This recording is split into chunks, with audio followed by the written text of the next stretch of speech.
इस कहानी की शुरुआत होती है सन 1931 पेरिस शहर से, जहां पर हमें 12 साल के लड़के ह्यूगो को दिखाया जाता है, जो रेलवे स्टेशन की एक बहुत बड़ी क्लॉक के अंदर रहता है। उस क्लॉक में जो बड़े बड़े कैप्स होते हैं, वहां से वो रेलवे स्टेशन के हर एक इंसान को देख सकता है। इसी रेलवे स्टेशन पर एक इंस्पेक्टर होता है जिसका नाम गुस्ताव है, जिसके पैर में कुछ खराबी है, इसीलिए चलने के लिए वो ब्रेस का इस्तेमाल करता है। गुस्ताव के पास एक डॉग भी है, साथ ही उसके दिमाग में एक अजीब सा फितूर होता है। रेलवे स्टेशन पर जितने भी बच्चे हैं जो चोरियां करते हैं, वो उन्हें पकड़कर अनाथ आश्रम यानी कि ऑर्फनेज भेज देता है। यहाँ पर एक बुक शॉप ओनर भी होती है जिसे गुस्ताव बहुत पसंद करता है, पर कभी उसने अपने दिल की बात उससे नहीं कही। साथ ही यहाँ पर एक टॉय मेकर है जिसका नाम जॉर्ज है। कभी कभी जॉर्ज से मिलने उसकी ग्रैंड डॉटर इजाबेल भी यहाँ पर आती है।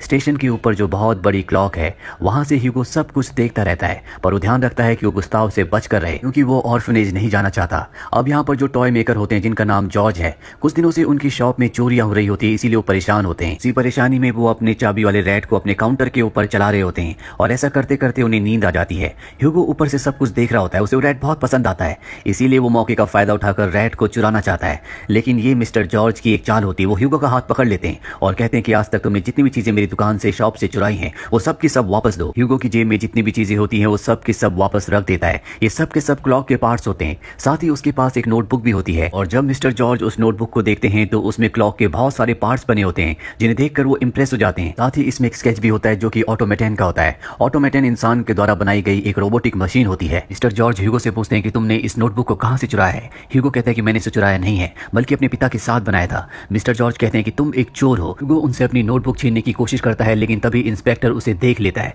और अब इंस्पेक्टर गुस्ताव अपने डॉग के साथ उसका पीछा करना शुरू कर देता है। ह्यूगो भागकर प्लेटफॉर्म की सीलिंग पर चढ़ जाता है, और गुस्ताव के पैर के जो ब्रेस होते हैं वो ट्रेन के दरवाजे के साथ अटक जाते हैं, इसीलिए गुस्ताव वहीं पर गिर जाता है। ह्यूगो वापस क्लॉक में आ चुका है, जहां पर वो क्लॉक को चाबी देता है, जिससे क्लॉक लगातार चलती रहती है, और एक बार फिर से क्लॉक के बीच में जो होल्स होते हैं, जो गैप है, उससे वो पूरे स्टेशन को देखना शुरू कर देता है। अब रात होने के बाद मिस्टर जॉर्ज जब अपने स्टोर को बंद करके घर जा रहे होते हैं तो ह्यूगो उनका पीछा करना शुरू कर देता है। मिस्टर जॉर्ज उसे कहते हैं कि मैं तुम्हारी नोटबुक को जला दूंगा, और अपने घर के अंदर चले जाते हैं। वहीं ह्यूगो विंडो पर देखता है जहां पर एक लड़की होती है जिसका नाम इजाबेल है। वो इजाबेल को नीचे बुलाता है और उसे बताता है कि मिस्टर जॉर्ज ने मेरी नोटबुक ले ली है, वो मेरे लिए बहुत इंपॉर्टेंट है। वो इजाबेल को सारी कहानी बता देता है। इजाबेल कहती है कि मुझे एडवेंचर बहुत पसंद है, मैं तुम्हारा साथ दूंगी और कोशिश करूंगी कि मिस्टर जॉर्ज को, जो कि मेरे गॉडफादर है, उस नोटबुक को जलाने ना दूं। दरअसल मिस्टर जॉर्ज ने उसे अडॉप्ट किया होता है, इसीलिए वो उसके गॉडफादर है। और अब ह्यूगो वापस आ जाता है जहां पर वो ऑटोमेटन के सामने बैठा होता है। ये वही ऑटोमेटन है जिसके नोटबुक में स्केचेस हैं। ह्यूगो की आंख में आंसू है क्योंकि उसने नोटबुक को खो दिया। उसे वो पल आता है जब उसके पिता, जो कि एक क्लॉक मेकर थे, जो म्यूजियम में काम करते थे, म्यूजियम से इस ऑटोमेटन को घर पर लाए थे। दरअसल इन्हें म्यूजियम में ये ऑटोमेटन मिला था। ह्यूगो के पिता किसी भी कीमत पर इस ऑटोमेटन को दोबारा से एक्टिव करना चाहते थे, लेकिन सारा काम करने के बाद भी वो ऐसा नहीं कर पाए, क्योंकि ऑटोमेटन की एक हार्ट की थी जो उनके पास नहीं थी, और उस हार्ट की के बिना ऐसा नहीं हो सकता था। ह्यूगो को क्लॉक के और ऑटोमेटन के बारे में जितना भी पता है उसने सब अपने पिता से सीखा है। एक दिन उसके पिता की फायर में मृत्यु हो जाती है। ह्यूगो की मॉम की पहले मृत्यु हो चुकी थी, जिसके बाद वो अनाथ हो गया। वो अपने अंकल क्लाउड के पास आ गया, जो कि इसी क्लॉक में काम किया करते थे जिस क्लॉक में अब ह्यूगो रहता है। यहाँ पर एक क्लॉक रूम भी है जहाँ पर ह्यूगो के अंकल रहा करते थे, इसीलिए ह्यूगो को अपने साथ वो इस क्लॉक रूम में ले आए। ह्यूगो अपने ऑटोमेटन को भी यहाँ पर ले आया था। ह्यूगो के अंकल ने कभी उसे स्कूल नहीं भेजा, क्योंकि वो चाहते थे कि वो उनके बदले काम करे, और एक दिन अचानक से वो गायब हो गए, और तब से लेकर अब तक ह्यूगो अपने अंकल के बदले इस क्लॉक को चला रहा है। इस बारे में किसी को नहीं पता कि 12 साल का ये बच्चा इस क्लॉक के अंदर रहता है। सबको ये लगता है कि ह्यूगो के अंकल इस क्लॉक को चलाते हैं। ह्यूगो खाने के लिए स्टेशन से चीजें चुराता है, और साथ ही इस बात का ध्यान रखता है कि उसे इंस्पेक्टर गुस्ताव से बचकर रहना है। अगले दिन ह्यूगो मिस्टर जॉर्ज के पास जाता और अपनी नोटबुक मांगता है। वो उसे एक हैंकरचीफ देते हैं जिसके अंदर राख होती है, और कहते हैं कि मैंने तुम्हारी नोटबुक जला दी। ह्यूगो को ये जानकर बहुत दुख होता है, और वो रोते हुए वहां से भागने लगता है। तभी उसकी मुलाकात इजाबेल से होती है। इजाबेल कहती है कि मैंने सब कुछ देख लिया, मिस्टर जॉर्ज ने तुम्हारी नोटबुक नहीं जलाई, वो झूठ बोल रहे हैं। ह्यूगो को जानकर खुशी होती है। वो एक बार फिर से मिस्टर जॉर्ज के पास जाता और अपनी नोटबुक मांगता है। मिस्टर जॉर्ज कहते हैं कि मैं तुम्हारी नोटबुक दे दूंगा, पर सबसे पहले तुम्हें एक टॉय को ठीक करना होगा। ह्यूगो उस टॉय को पहले से बेहतर बनाकर ठीक करके उन्हें दे देता है, जो देखकर मिस्टर जॉर्ज उससे इंप्रेस हो जाते हैं और कहते हैं कि अगर तुम मेरे लिए काम करोगे, मुझे तुम्हारा काम अच्छा लगा, तो मैं तुम्हारी नोटबुक तुम्हें वापस कर दूंगा। ह्यूगो उनकी बात मान जाता है, और अब ह्यूगो उनकी शॉप पर काम करना शुरू कर देता है। वो मिस्टर जॉर्ज से बहुत सारी चीजें सीखता है। काम करने के बाद वो इजाबेल से मिलने जाता है, और वापस आकर अपने ऑटोमेटन पर काम करता है। अब उसने बहुत सारी चीजें सीख ली होती है, इसीलिए ऑटोमेटन थोड़ा थोड़ा हिलना डुलना शुरू कर देता है, जो देखकर ह्यूगो को बहुत अच्छा लगता है, क्योंकि ये उसके पिता का अधूरा काम है जो खुद पूरा करना चाहता है, और बिना हार्ट की के वो इसे नहीं चला सकता। अब ह्यूगो और इजाबेल की अच्छी खासी दोस्ती हो जाती है, और एक दिन जब ये दोनों के दोनों स्टेशन पर होते हैं, तभी इनके सामने इंस्पेक्टर गुस्ताव आ जाता है। ह्यूगो से देखकर डर जाता है। वो इजाबेल से कहता है कि बिल्कुल शांत रहना, इन्हें हमारे बारे में कुछ पता नहीं चलना चाहिए। गुस्ताव पहले से इजाबेल को जानता है, क्योंकि वो उसके अंकल को भी जानता है। गुस्ताव से इजाबेल इजाबेल कहती है कि ह्यूगो उसका कजन है, इसीलिए गुस्ताव इन दोनों को जाने देता है। दरअसल ह्यूगो इस वक्त इजाबेल को अपना घर दिखाने के लिए ले जा रहा होता है जो कि क्लॉक के अंदर है, पर अब वो अपना इरादा बदल देता है, इसीलिए वहां से भागने लगता है। इजाबेल भी उसका पीछा करती है लेकिन वो गिर जाती है। वो अपनी मदद के लिए ह्यूगो को बुलाती है। ह्यूगो वहां पर आ जाता है और उसकी मदद करता है। तभी वो देखता है कि उसके गले में एक लॉकेट है जो कि एक चाबी है और ये वही हार्ट की है जो उसे अपने ऑटोमेटन को चलाने के लिए चाहिए। वो इजाबेल से कहता है कि मुझे तुम्हारी ये की चाहिए। इजाबेल कहती है कि मैं तुम्हें एक शर्त पर ये की दूंगी, पहले मैं वो जगह देखना चाहती हूँ जहां पर तुम रहते हो। और इसके बाद ह्यूगो इजाबेल को क्लॉक के अंदर ले आता है। ये जगह देखकर उसे बहुत अच्छा लगता है क्योंकि हमेशा से वो भी इसी तरह के एडवेंचर अपनी जिंदगी में चाहती थी। यहाँ पर ऑटोमेटन भी होता है जिस पर वो इजाबेल की लगाता है और वो पूरी तरह से एक्टिवेट हो जाता है। एक्टिवेट होने के बाद उसके हाथ में जो पेन होता है उससे वो एक स्केच को ड्रॉ करता है जिसमें वो एक मून बनाता है जिस पर बुलेट जा रही होती है और स्केच के अंत में वो नाम लिखता है जॉर्ज मेलिस का, जो कि इजाबेल के गॉडफादर हैं। ये दोनों के दोनों हैरान होते हैं कि उन्होंने इजाबेल के गॉडफादर यानी कि इजाबेल के अंकल का नाम यहाँ पर क्यों लिखा। इस रहस्य से पर्दा उठाने के लिए दोनों के दोनों इजाबेल के अंकल के घर जाते हैं जहाँ पर इजाबेल की आंट होती है। ये वो स्केच को जो कि मशीन ने बनाया होता है इजाबेल के आंट को दिखाते हैं, जो देखकर वो पूरी तरह से हैरान हो जाती है और इन दोनों से पूछते हैं कि ये स्केच तुम्हें कहाँ से मिला। ह्यूगो बताता है कि ये स्केच एक मशीन ने बनाया है और तभी डोर नॉक होता है। इजाबेल की आंट समझ जाती है कि मिस्टर जॉर्ज घर वापस आ चुके हैं, इसीलिए इजाबेल को ह्यूगो को एक कमरे में छुपने के लिए कहती है और कहती है कि तुम बिल्कुल आवाज मत करना।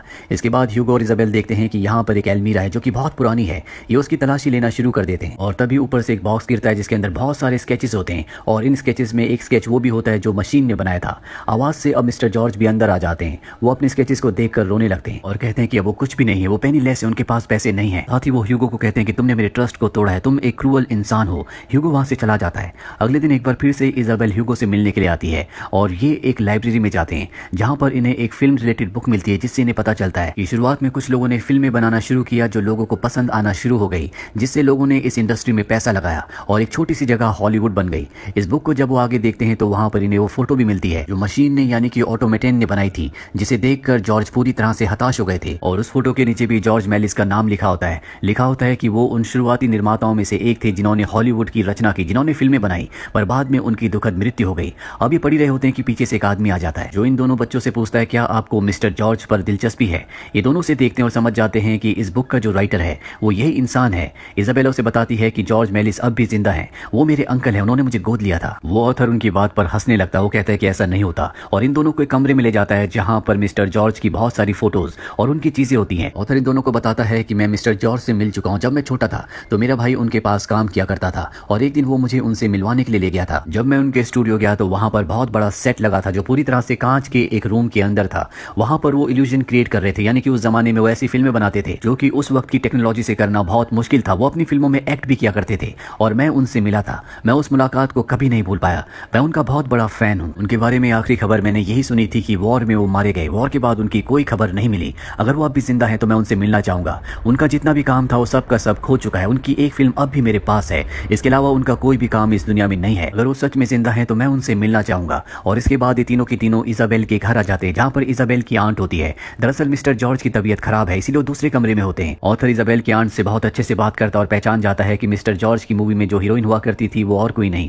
बल्कि इजाबेल की आंट है। और इसके बाद ये वो फिल्म के रोल को चलाते हैं जो फिल्म कभी मिस्टर जॉर्ज ने बनाई थी। और इसमें एक सीन होता है जिसमें एक मिसाइल को लॉन्च करते हैं जो चांद पर जाकर लगती है और चांद रोने लगता है। ये वही फोटो होती है जो ऑटोमेटन ने बनाई थी। दरअसल ये बहुत पुरानी फिल्म होती है लेकिन अब इसे नई टेक्नोलॉजी से पूरी तरह से बदल दिया गया होता है। इसे अब कलर कर दिया गया है। ये देखकर बच्चे बहुत खुश होते हैं क्योंकि ये फिल्म बहुत ही एडवेंचरस होती है।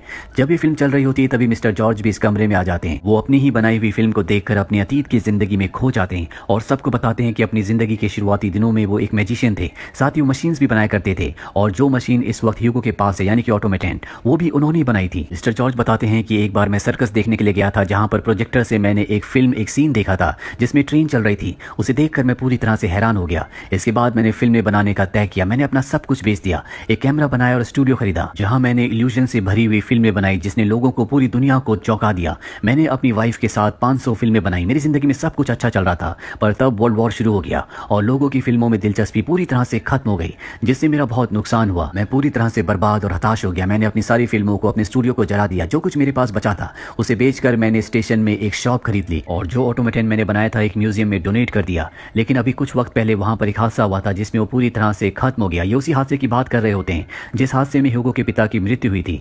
जॉर्ज कहते हैं कि हैप्पी एंडिंग सिर्फ मूवीज में होती है, असली जिंदगी में नहीं। ह्यूगो उन्हें गलत साबित करने के लिए स्टेशन की तरफ भाग पड़ता है क्योंकि वो उस ऑटोमेटन को मिस्टर जॉर्ज को दिखाने के लिए अब स्टेशन जा रहा है। है। लेकिन जब वो स्टेशन पहुंचता है तो वहां पर जो इंस्पेक्टर गुस्ताव होते हैं वो दो लोगों को बता रहे होते हैं कि क्लॉकमैन यानी कि ह्यूगो के जो अंकल हैं उनकी मृत्यु हो चुकी है। ह्यूगो इस बात को सुन लेता, वो समझ जाता है कि अब वो क्लॉक के अंदर नहीं रह सकता, पर इससे पहले कि क्लॉक के अंदर जाता इंस्पेक्टर गुस्ताव उसे पकड़ लेते हैं और एक जगह कैद कर देते हैं, क्योंकि वो उसे यहाँ से अनाथ आश्रम ऑर्फनेज भेजना चाहते हैं। और ह्यूगो किसी तरह से लॉक खोलकर वहां से निकल जाता है और क्लॉक के अंदर जाकर ऑटोमेटन लेकर यहाँ से निकलने लगता है। लेकिन एक बार फिर से इंस्पेक्टर गुस्ताव उसे पकड़ लेते हैं और इससे पहले कि वो ह्यूगो को कैद करते यहाँ पर मिस्टर जॉर्ज आ जाते हैं, जो गुस्ताव को कहते हैं कि ह्यूगो उनका ग्रैंडसन है, इसीलिए गुस्ताव को उसे छोड़ना पड़ता है क्योंकि वो अनाथ बच्चा नहीं है और उन्हें परमिशन सिर्फ अनाथ बच्चों को पकड़ने की मिली होती है। अब कुछ वक्त बीत जाता है जहां पर ऑथर एक बहुत बड़ा फिल्मों का प्रीमियर रखता है और ये मिस्टर जॉर्ज की फिल्मों के लिए होता है। वो सबको बताता है कि मिस्टर जॉर्ज की 80 मूवीज मिल चुकी हैं, जबकि बाकी की मूवीज हमें नहीं मिली। इसके बाद मिस्टर जॉर्ज आते हैं, सब उनका स्वागत करते हैं क्योंकि उन्हें पहले से सब जानते हैं